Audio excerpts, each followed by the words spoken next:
Hello दोस्तों, नमस्कार। मैं प्रशांत त्रिपाठी आज आपके सामने एक बहुत ही बेहतरीन टॉपिक लेकर के आए हैं। अर्थात अगर हम बात करें यूपी पुलिस भर्ती एग्जाम की जो आजकल चल रहा है, तो उसकी तैयारी आप लोग कर भी रहे होंगे। आपने संज्ञा जो टॉपिक सामने लिखा हुआ है उसको आपने पढ़ा भी होगा। ऐसा हमने यहाँ पे कुछ नया नहीं लिख दिया है जो आपको पता ना हो, लेकिन प्रयास ये किया है कि आप अगर एक बार मेरा वीडियो देखेंगे तो इतनी गारंटी है कि आपको जितने भी डाउट आ रहे होंगे टॉपिक को समझने में, एक एक डाउट इसी क्लास से कंप्लीट वीडियो होगा संज्ञा का। अगर आप ये वीडियो पूरा देखेंगे तो आपका जो संज्ञा का जो भी आपकी गलती हो रही है या क्वेश्चन आप नहीं कर पा रहे हैं, सारे क्वेश्चन आपके अब गलत नहीं होंगे, सही होंगे और एग्जाम में अपने आप को एक बेहतर साबित कर पाएंगे। तो आइए समझते हैं, समय देरी न करते हुए देखते हैं हमारा टॉपिक क्या है। संज्ञा का टॉपिक है तो लिखा हुआ है संज्ञा। तो संज्ञा का मतलब क्या होता है? संज्ञा का अगर हम शाब्दिक अर्थ देखें तो संज्ञा का शाब्दिक अर्थ होता है बेटा नाम। अगर किसी का नाम की जानकारी मिल रही है, किसी की अगर संपूर्ण जानकारी हमको मिल रही है, किसी व्यक्ति वस्तु स्थान की संपूर्ण जानकारी ही हमारी क्या होती है? हमारी संज्ञा होती है। तो अगर पेपर में आ जाए परिभाषा तो ऐसी परिभाषा लिख सकते हो। पेपर में क्वेश्चन कई प्रकार से बन सकते हैं तो ध्यान रखना है।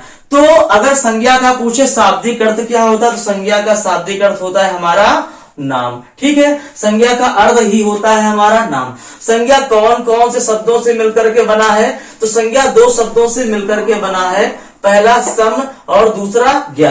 तो ये भी क्वेश्चन बन सकता है एग्जाम में कि संज्ञा में कौन सी संधि है, तो आप लोग बता देंगे संज्ञा में व्यंजन संधि है। ठीक है, तो जितने भी टाइप के क्वेश्चन बनते हैं, संज्ञा के प्रकार के क्वेश्चन बनते हैं, सारे क्वेश्चन हम करने वाले हैं। तो अब बात आती है हमारे संज्ञा के प्रकार की।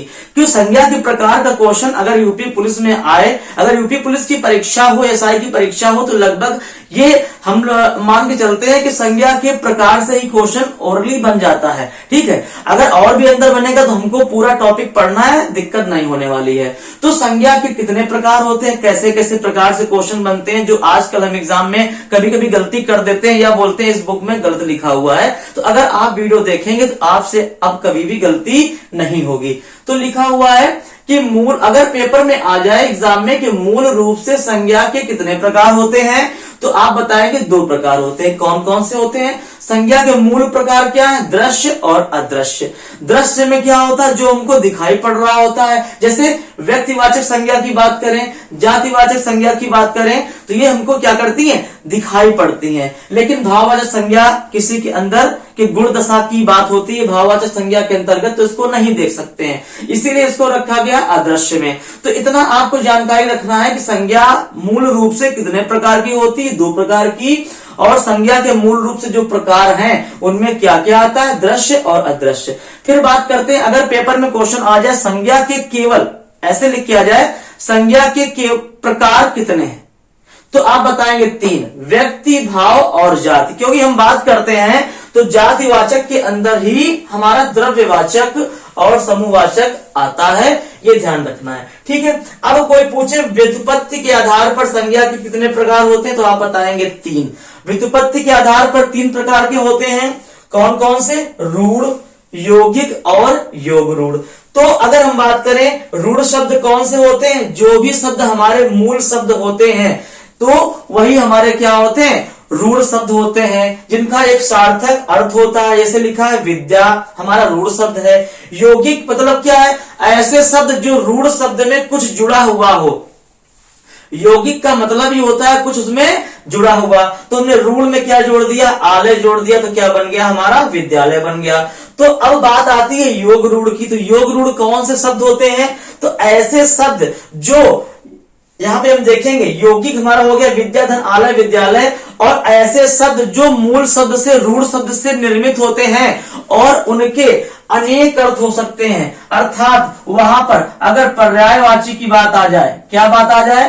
पर्यायवाची की बात आ जाए, तो वहां पर हमारा उसको बोलेंगे रूढ़ शब्द, योग रूढ़ शब्द बोलेंगे। तो ध्यान रखना, रूढ़ मूल शब्द होता है, उसी में अगर कुछ जुड़ा हुआ है तो उसको यौगिक बोलेंगे।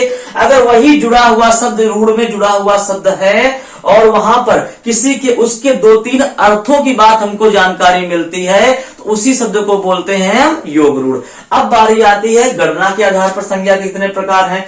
तो गणना के आधार पर संज्ञा दो प्रकार की होती है, गणनी और दूसरी अगणनी। अगर अब बात करें संज्ञा के कुल प्रकार कितने हैं, तो आप जान जाएंगे संज्ञा के कुल प्रकार कितने होते हैं। टोटल की बात करेगा तो 5 बताएंगे, या बात करें प्रयोग व संरचना के आधार पर संज्ञा कितने प्रकार की होती है तो भी हम बताएंगे। प्रयोग व संरचना के आधार पर या कुल प्रकार दोनों क्या होते हैं, 5 होते हैं, व्यक्ति, जाति, भाव, पदार्थ और समूहवाचक। अब यहाँ पर ध्यान ये देना है कि बच्चे पेपर में एग्जाम में गलती करते हैं कि लिखा हुआ संज्ञा के कितने प्रकार हैं, ये आपको बताना है संज्ञा के कितने प्रकार हैं, तो बच्चे 5 लगा करके चले जाते हैं। तो अगर केवल संज्ञा के प्रकार पूछा जाए तो आप 3 लगाएंगे, ध्यान देना है। अगर पूछा जाए संज्ञा के कुल प्रकार कितने हैं तो आप 5 लगाएंगे। अगर पूछा जाए संज्ञा प्रयोग व संरचना के आधार पर संज्ञा तो भी आप 5 लगाएंगे। मेन बात मेरी ये ध्यान में रखना है कि संज्ञा के प्रकार तो 3 आंसर होगा, संज्ञा के कुल प्रकार तो 5 आंसर होगा। बाकी आप अपना इसका स्क्रीनशॉट ले लीजिए और आगे क्लास को कंटिन्यू करते हैं। अब देखते हैं कि संज्ञा का संरचना और प्रयोग के आधार पर प्रकार हम पढ़ते हैं। तो हम यहाँ पर देखेंगे कि लिखा हुआ है प्रयोग व संरचना के आधार पर संज्ञा के प्रकार। तो पहला प्रकार पढ़ रहे हैं उसका व्यक्तिवाचक संज्ञा। तो आप व्यक्तिवाचक संज्ञा से कैसे जानेंगे कि कहां पर व्यक्तिवाचक संज्ञा होगी। तो अगर किसी व्यक्ति, वस्तु, स्थान का व्यक्तिगत नाम लिखा हुआ है, उसका पर्टिकुलर नाम लिखा हुआ है, मतलब कि जो नाम है वो उसी का है, किसी दूसरे का नाम नहीं हो सकता है, तो वही व्यक्तिगत नाम ही हमारा क्या होता है, उसी नाम में हमारी व्यक्तिवाचक संज्ञा होगी। जैसे एग्जाम्पल के तौर पर हम देखें तो लिखा हुआ है राम, सीता, एलजी टीवी, कानपुर, गंगा। राम का एक व्यक्तिगत नाम है राम, सीता का व्यक्तिगत नाम है, एलजी टीवी का व्यक्तिगत नाम है, कानपुर का कानपुर व्यक्तिगत नाम है और गंगा का व्यक्तिगत नाम है। ऐसे आपको थोड़ा सा कंफ्यूजन भी हो रहा होगा, लेकिन यहाँ पर एक बात लिखी हुई है कि व्यक्तिवाचक संज्ञा जब भी कभी होगी तो आपका वो एक वचन में होगी। तो यहां से भी दिमाग लगा लेंगे कि अगर व्यक्तिवाचक संज्ञा लिखी हुई है तो हमेशा एक वचन में प्रयोग हो रही होगी। तो अर्थात अगर हम बात करें तो इनके बहुवचन, व्यक्तिवाचक संज्ञा के बहुवचन नहीं बन सकते हैं। अगर व्यक्तिवाचक संज्ञा के लिए प्रयोग हो रहा है तो उसका बहुवचन हम कभी भी नहीं बना सकते, इनका हमेशा एक वचन में प्रयोग करते हैं। तो राम का कभी रामो तो बोलेंगे नहीं, सीता का सीताओं नहीं बोलेंगे, है ना। इसी प्रकार कानपुर को कानपुरों नहीं बोलेंगे, गंगा को गंगाओं नहीं बोलेंगे। तो समझ में आपकी बात आ गई होगी कि एक वचन जो भी शब्द होते हैं और अगर वहां पर व्यक्तिगत नाम की बात आ रही है तो वहीं पर हमारी व्यक्तिवाचक संज्ञा होती है। तो समझ में आ गया होगा। तो आगे बढ़ते हैं, देखते हैं लिखा हुआ है जातिवाचक संज्ञा। इसका दूसरा भेद होता है जातिवाचक संज्ञा, इसको समझने का प्रयास करते हैं। तो लिखा है किसी व्यक्ति, वस्तु, स्थान की अगर संपूर्ण जाति की बात हो, अगर संपूर्ण प्रजाति की बात हो तो वहां पर हमारा जातिवाचक संज्ञा होता है। और ध्यान देंगे जो जातिवाचक संज्ञा होता है ये हमारा हमेशा बहुवचन में होती है। किसमें होती है? हमेशा बहुवचन में इसका प्रयोग होता है। जातिवाचक संज्ञा का हम प्रयोग एक वचन के रूप में कभी भी नहीं करते हैं। तो यहाँ पर ध्यान देंगे, जैसे लिखा हुआ है मनुष्य, स्त्री, गाय, टीवी, पंखा, नदी, विद्यालय, शहर और देश। मतलब ऐसे शब्द हैं जिनसे उनकी संपूर्ण प्रजाति की हमको जानकारी मिल जाए, वहीं पर हमारा जातिवाचक संज्ञा होता है। जैसे लिखा था, हमने टीवी की बात की तो टीवी एक संपूर्ण जाति प्रजाति है और उसी में अगर हमने टीवी का किसी का नाम रख दिया तो उसको बोल देंगे एलजी की टीवी, सोनी की टीवी। तो अगर कहीं पर भी जातिवाचक संज्ञा में ही हम उस जातिवाचक संज्ञा में ही अगर किसी का भी नाम रख देंगे तो हमारा व्यक्तिवाचक संज्ञा बन जाता है। इसलिए बोला गया है कि व्यक्तिवाचक संज्ञा क्या होता है? किसी का भी व्यक्तिगत नाम होता है, ध्यान रखेंगे। वही गाय है, अगर गाय का नाम हम राधा, गीता, गोपी रख देंगे तो वहीं पर हमारी व्यक्तिवाचक संज्ञा बन जाएगी। वही स्त्री है, अगर उसी स्त्री का नाम हम सीता, गीता, विनीता रख देंगे तो वहीं पर भी हमारा व्यक्तिवाचक संज्ञा प्राप्त हो जाएगी। उसी प्रकार विद्यालय के भी नाम होते हैं, नदियों के भी नाम होते हैं, शहरों के भी नाम होते हैं, देशों के भी नाम होते हैं, पंखा का भी नाम होता है। तो जातिवाचक संज्ञा में संपूर्ण प्रजाति का तो बोध होता है, लेकिन ध्यान रखेंगे ऐसे सारे के सारे शब्द जिनके हम नाम रख सकते हैं वही हमारा जातिवाचक संज्ञा होता है, और जो नाम रखने पर हमको प्राप्त होता है वही हमारा व्यक्तिवाचक संज्ञा होता है। तो ध्यान रखना है कि व्यक्तिवाचक संज्ञा हमेशा एक वचन में प्रयोग होती है, आराम से पहचान सकते हैं, और जातिवाचक संज्ञा हमेशा बहुवचन में प्रयोग होती है। आगे हम इसका समझते हैं जातिवाचक संज्ञा के कितने पार्ट हैं। तो आगे देखते हैं। तो आगे अगर हम बात करें तो जातिवाचक संज्ञा भी हमारी दो प्रकार की होती है। जब हमने बताया था आपको कि संज्ञा के कुल प्रकार, तो आपने आंसर दिया होगा 5 सर। अगर सर जी हम बात करें तो संज्ञा आपकी 5 प्रकार की होती, आपने बताया होगा। अगर हमने बोला कि संज्ञा के प्रकार कितने हैं तो आपने बताया होगा 3। कौन कौन से? व्यक्ति, जाति और तीसरा हमारा भाव। ठीक है, तो उसी जो कुल प्रकार हम पढ़ रहे थे, जो 2 एक्स्ट्रा बढ़ जा रहे थे, वही जातिवाचक के अंतर्गत आता है। हमारा लिखा हुआ है जैसे द्रव्यवाचक और हमारा दूसरा समूहवाचक। ये बहुत ही आसान होते हैं। हमने बताया था जातिवाचक हमारा कैसा होता है, हमेशा हमारा बहुवचन में होती है। ध्यान देंगे तो अगर हम बात करें द्रव्य माने क्या होता है, पदार्थ की बात हो रही होगी कहीं पर, तो पदार्थ क्या हो सकते हैं? दूध, घी, सोना, चांदी। ठीक है, तो ऐसी सारी की सारी चीजें जिसका हम क्या करते हैं, माप तौल करते हैं, वही सारा हमारा जो भी संज्ञा होगी, जो भी नाम होंगे हमारे के सारे किस में आ जाएंगे? द्रव्यवाचक अर्थात पदार्थवाचक में आ जाएंगे। ये बहुत ही सिंपल होता है। दूसरा इसी का पार्ट होता है समूहवाचक। समूह आप जानते हैं, समूह जो एक ग्रुपिंग होती है, ऐसे शब्द, ऐसे नाम जो हमारे क्या, जो ग्रुप को डिनोट करते हैं, जो समूह को बताते हैं, जैसे सभा, सेना, सम्मेलन, गौशाला। सभा कोई एक सिंगुलर नहीं हो सकता है, बहुत सारे लोग होंगे तो सभा बनेगी। सेना एक सिपाही से नहीं बनती, बहुत सारे सिपाहियों से बनती है। सम्मेलन एक व्यक्ति का नहीं होता, बहुत सारे व्यक्तियों का होता है। उसी प्रकार गौशाला की बात करें तो गौशाला में कोई एक गाय नहीं होती, बहुत सारी गाय होती हैं। तो अगर ये भी ध्यान रखना है कि अगर समूह की बात हो रही है अर्थात बहुवचन की बात हो रही है तो समूहवाचक संज्ञा को लगा देंगे। अगर उसी जगह पर पदार्थ या माप तौल की बात हो रही है, द्रव्य की बात हो रही है, तो वहां पर हम द्रव्यवाचक या पदार्थवाचक संज्ञा लगा देंगे। अब आगे हम पढ़ते हैं भाववाचक संज्ञा। अब हम समझेंगे भाववाचक संज्ञा को।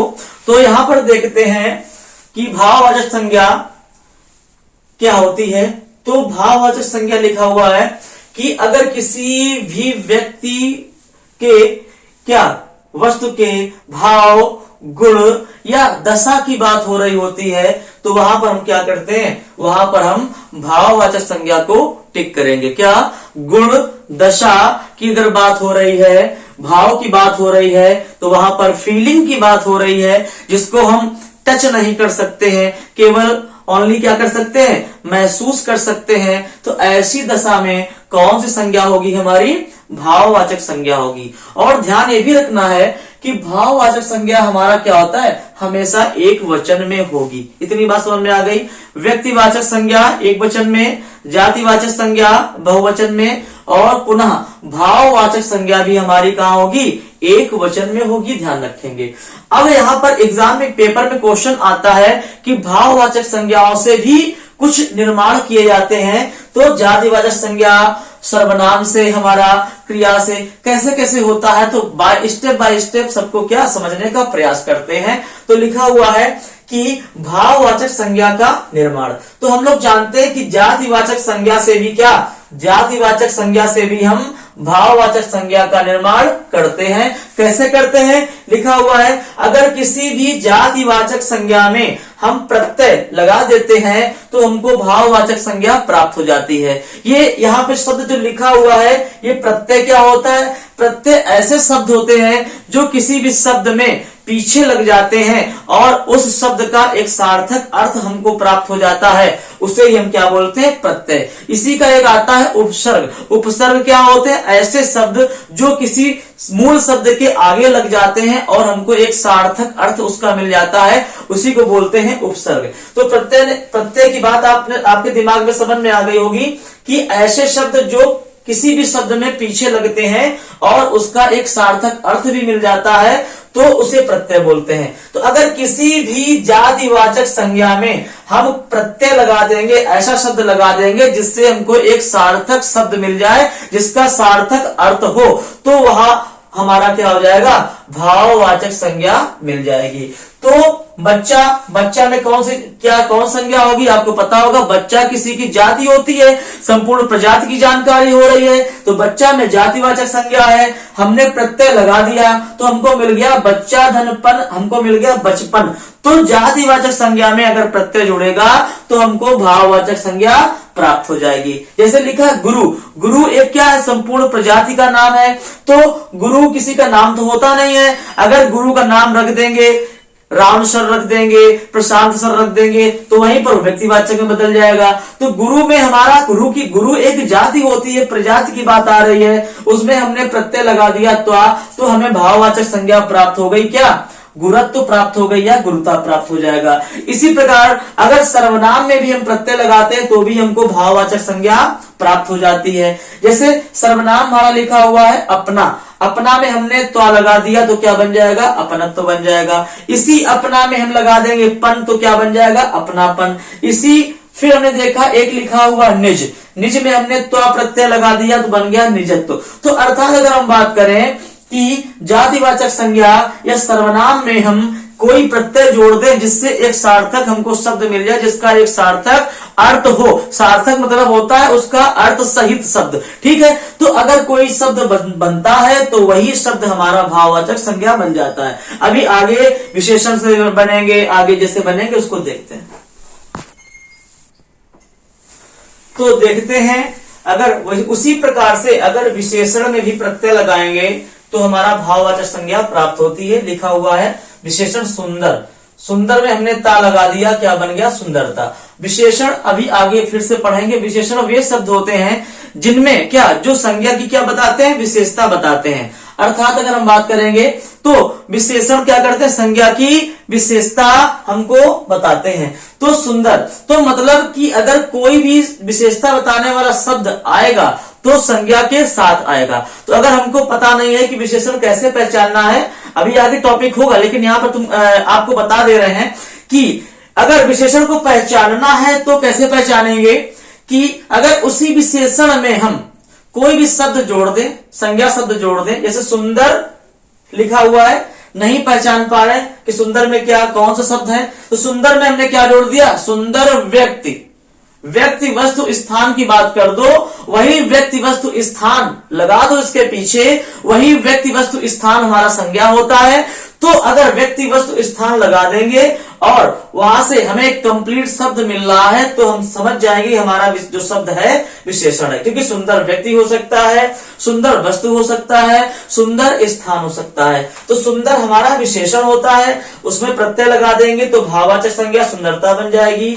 तीव्र हमारा विशेषण होता है, उसमें ता लगा देंगे, हमारा भाववाचक संज्ञा प्राप्त हो जाएगी। फिर वही तीव्र में कॉन्सेप्ट लगाएंगे कि तीव्र वस्तु हो सकती है, तीव्र व्यक्ति हो सकता है, तीव्र कुछ भी हो सकता है। तो अगर कुछ भी है उसके आगे व्यक्ति वस्तु स्थान लगाते हैं किसी शब्द के पीछे, तो अगर एक कंप्लीट हमको जानकारी शब्द की मिल रही है तो वही हमारा आगे वाला शब्द हमारा विशेषण माना जाता है, ठीक है। तो अब फिर वही ध्यान देंगे कि क्रिया से भी हम प्रत्यय लगाएंगे तो भाववाचक संज्ञा हमारी प्राप्त हो जाएगी। जैसे लिखा हुआ है पढ़ना में हमने आई जोड़ दिया प्रत्यय तो बन गया पढ़ाई। खोजना से हमारा भाववाचक संज्ञा क्या बनेगा? खोज।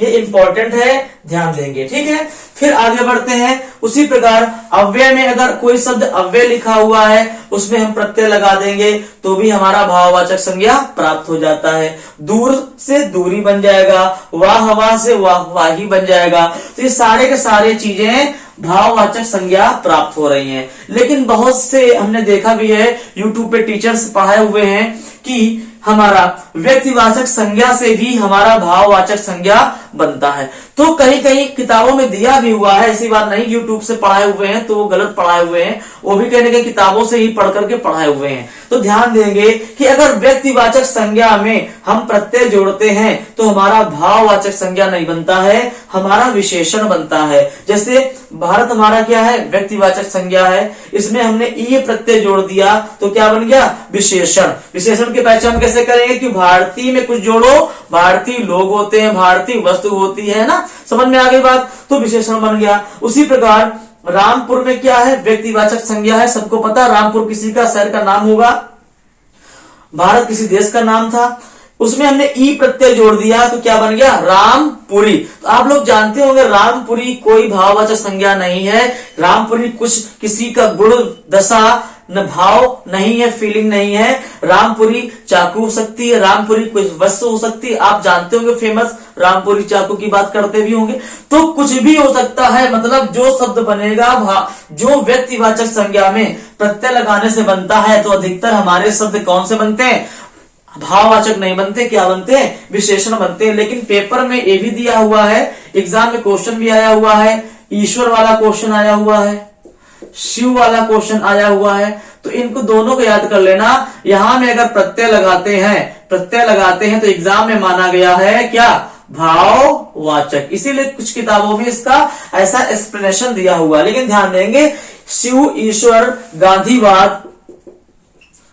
गांधीवाद इसमें अगर हम प्रत्यय लगाएंगे तो भाववाचक संज्ञा हमारी मिल जाती, ध्यान रखेंगे। लेकिन इस प्रकार की अगर चीजें आती हैं कि व्यक्तिवाचक संज्ञा में प्रत्यय लगाएंगे तो विशेषण बनता है, ना कि भाववाचक। ये मोस्ट इंपॉर्टेंट आपका पॉइंट है जो आपको ध्यान रखना है। अब ईश्वर को क्यों माना गया व्यक्तिवाचक में, अगर ईश्वर से हमारा ऐश्वर्य बन रहा है तो ईश्वर को क्यों माना गया है व्यक्तिवाचक में। आंसर व्यक्तिवाचक किताबें दे रही हैं, क्योंकि ईश्वर को वहां पे उन्होंने एक मान लिया है। क्या मान लिया है, एक मान लिया कि ईश्वर एक होता है, ईश्वर को एक वचन मान लिया है। और एक वचन हमारा क्या होता है, व्यक्तिवाचक संज्ञा, ठीक है। और जातिवाचक क्या होता है हमारा, बहुवचन होता है। तो ऐसे सारे के सारे शब्द जो जात जैसे लगते हैं और एक वचन में होते हैं, उनको व्यक्तिवाचक संज्ञा उन्होंने मान लिया। जबकि हम ईश्वर का नाम हम लोग जानते हैं, ईश्वर का नाम, किसी ईश्वर का नाम राम हो सकता है, किसी ईश्वर का नाम कृष्ण हो सकता है, किसी ईश्वर का नाम हनुमान जी हो सकता है। तो बहुत सारे ईश्वर के नाम होते हैं। हमने स्टार्टिंग में बताया था कि ऐसे शब्द जो समुदाय को बताते हैं, किसी जाति प्रजाति को बताते हैं, वो हमारे जातिवाचक के अंतर्गत आते हैं। अगर उसी जाति में हम किसी एक का नाम रखना प्रारंभ कर देंगे तो वही हमारा क्या बन जाता है, व्यक्तिवाचक। ईश्वर का नाम रख सकते हैं कि नहीं रख सकते, बिल्कुल रख सकते हैं, ईश्वर का नाम होते हैं, ठीक है। या वही कॉन्सेप्ट यहाँ पे शिव में ले लिया गया है, शिवत्व लिख करके आता है, वही कॉन्सेप्ट गांधीवाद में ले लिया गया है। शिव को उन्होंने एक मान लिया है, ठीक है। तो शिव से शिवत्व या शैव करके यहाँ हमारी भाववाचक संज्ञा आती है, पेपर में आता है कि, तो ध्यान रखना है ये तीन कॉन्सेप्ट, ध्यान रखना है, ईश्वर, शिव और गांधीवाद। बाकी आपको ध्यान रखना है कि व्यक्तिवाचक संज्ञा में अगर प्रत्यय लगाएंगे तो हमारा विशेषण बनेगा, ना कि हमारा भाववाचक संज्ञा बनेगा। उसका कॉन्सेप्ट हमने पूरा का पूरा क्लियर कर दिया है। अब हम देखेंगे इनका आपस में, व्यक्ति का जाति में रूपांतरण, जाति का व्यक्ति में रूपांतरण, भाव में कैसे होता है रूपांतरण, समझ लेंगे। पूरा टॉपिक हमारा क्या होगा, खत्म हो जाएगा। अब हम पढ़ेंगे संज्ञा का रूपांतरण क्या होता है। तो पहला रूपांतरण हमारा है व्यक्तिवाचक संज्ञा से जातिवाचक संज्ञा में रूपांतरण कैसे करेंगे। तो एग्जाम्पल लिखा हुआ है कि कालिदास को भारत का शेक्सपियर कहा जाता है।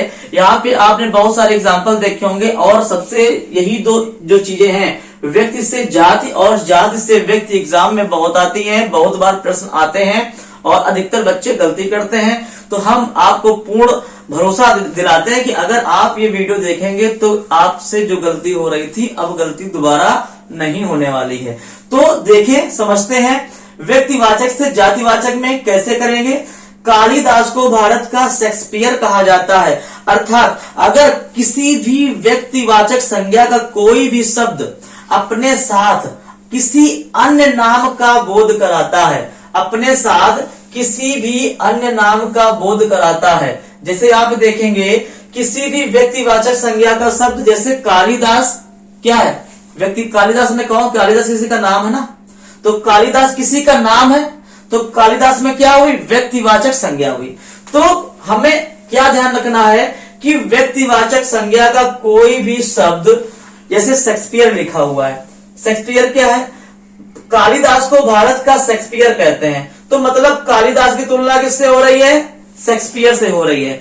जब किसी भी शब्द की तुलना, ऐसा सेंटेंस लिखा हो, वहां पर किसी तुलना हो रही हो, तो जो व्यक्तिवाचक शब्द है, ये व्यक्तिवाचक जो शब्द शेक्सपियर एक बहुत बड़े विद्वान है, यही हमारा क्या बन जाता है, जातिवाचक शब्द बन जाता है। जब किसी, मतलब इसकी परिभाषा ही यही है कि जब कोई भी व्यक्तिवाचक संज्ञा का शब्द क्या बताए, जाति को बताए, किसी अन्य नाम को बताए। हमने बोला था जब कहीं पर भी कोई भी शब्द का बहुवचन बन जाएगा, इसीलिए बोला था कि किसी भी कक्षा का आधार जानना बहुत जरूरी होता है।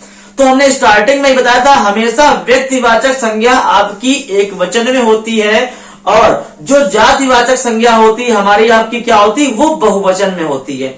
यहाँ पर शेक्सपियर कहा जा रहा है, मतलब शेक्सपियर के अन्य नाम हुए कि नहीं हुए, व्यक्तिवाचक संज्ञा का अन्य विशेष नाम से जोड़ा जा रहा है ना, तो यहाँ पर बहुवचन बना।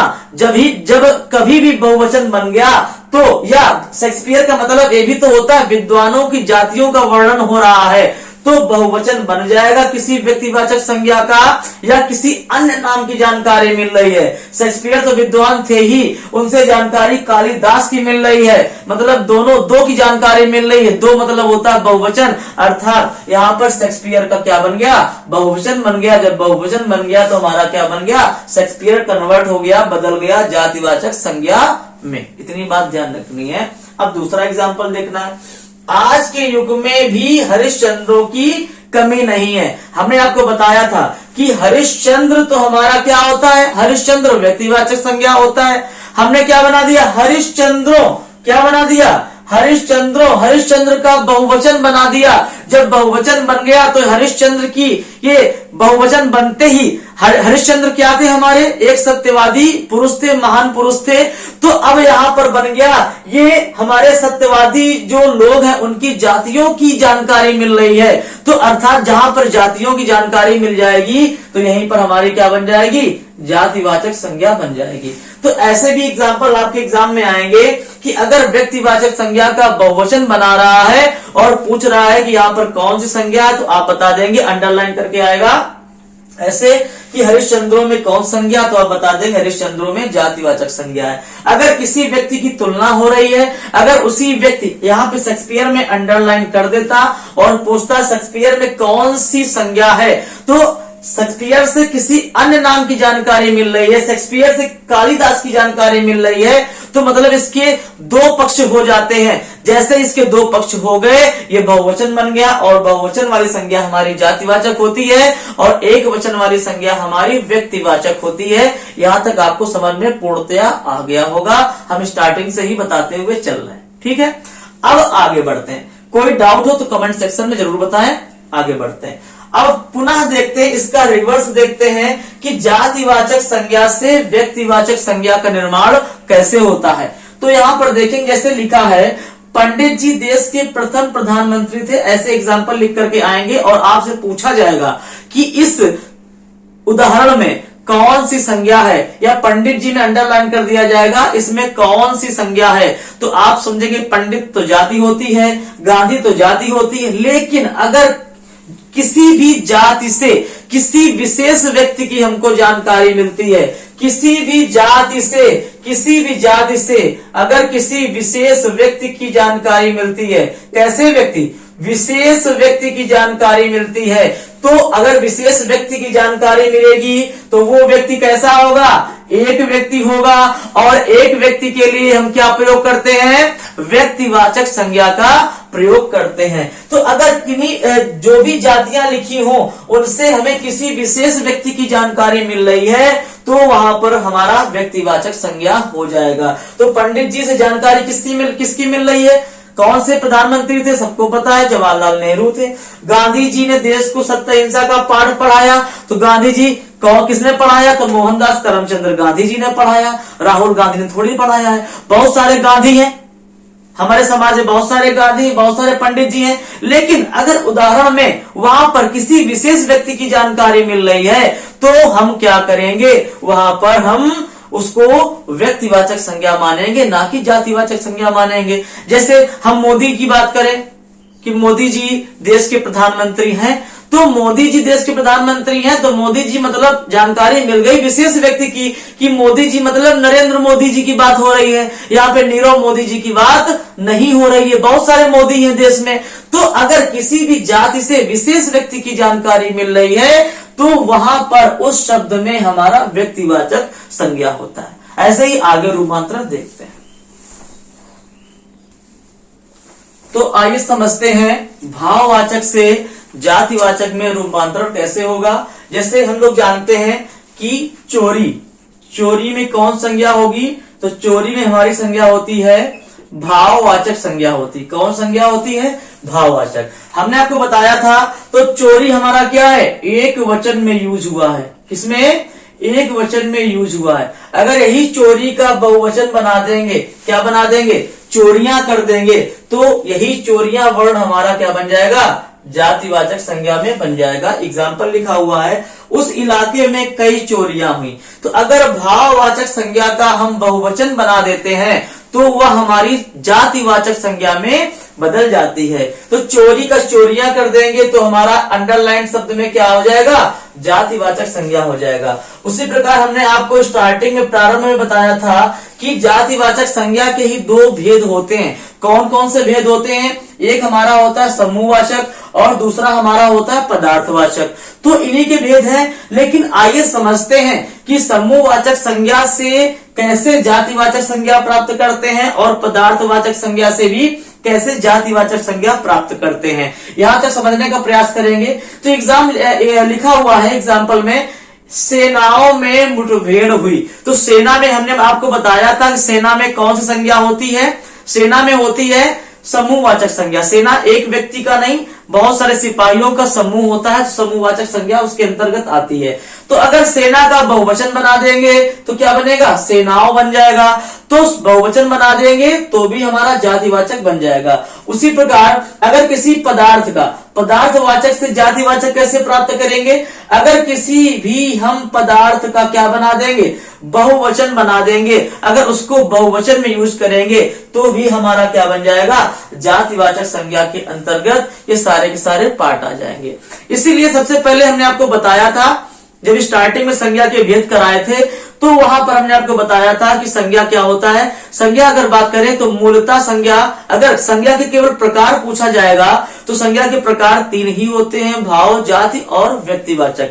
व्यक्तिवाचक आपका क्या होता है? एक वचन में होता है, ध्यान रखना है। जातिवाचक बहुवचन में होता है और भाववाचक हमारा एक वचन में होता है। अगर इन्हीं व्यक्तिवाचक का, अगर भाववाचक का हम बहुवचन बना देते हैं तो हमारा यहीं पर हमारा जातिवाचक प्राप्त हो जाता है। तो इसी कैसे भी क्वेश्चन अगर बनेंगे तो हमें क्वेश्चन से भटकना नहीं है, एक एक का आंसर कंप्लीट रूप में दे पाएंगे। अगर आपने पूरी इस कक्षा को बड़े आराम से देखा होगा तो आपको पूरा का पूरा समझ में आ रहा होगा। इतना मेरा जरूर दावा है कि आपको एक भी यहाँ पे अगर पूरा वीडियो देखेंगे तो आप एग्जाम में एक भी गलती नहीं करेंगे। और अगर कहीं से भी अगर क्वेश्चन आता है एग्जाम में, उसमें संज्ञा का शब्द लिखा होगा, तो अगर एक वीडियो देख करके जाएंगे तो वहां पर एग्जाम में आप पूरा का पूरा क्वेश्चन करके आएंगे, ये मेरा दावा है। तो ऐसे ही पढ़ते रहिए। आगे जो प्लेलिस्ट में है सर्वनाम का वीडियो आएगा। ऐसे ही धीरे धीरे आपका 2-4 दिन में ही पूरी कंप्लीट हिंदी की वीडियो आने वाली है। तो चैनल पर नए हैं तो बने रहिए, सब्सक्राइब करिए, लाइक करिए और शेयर करिए। जय हिंद, वंदे मातरम, भारत माता की जय।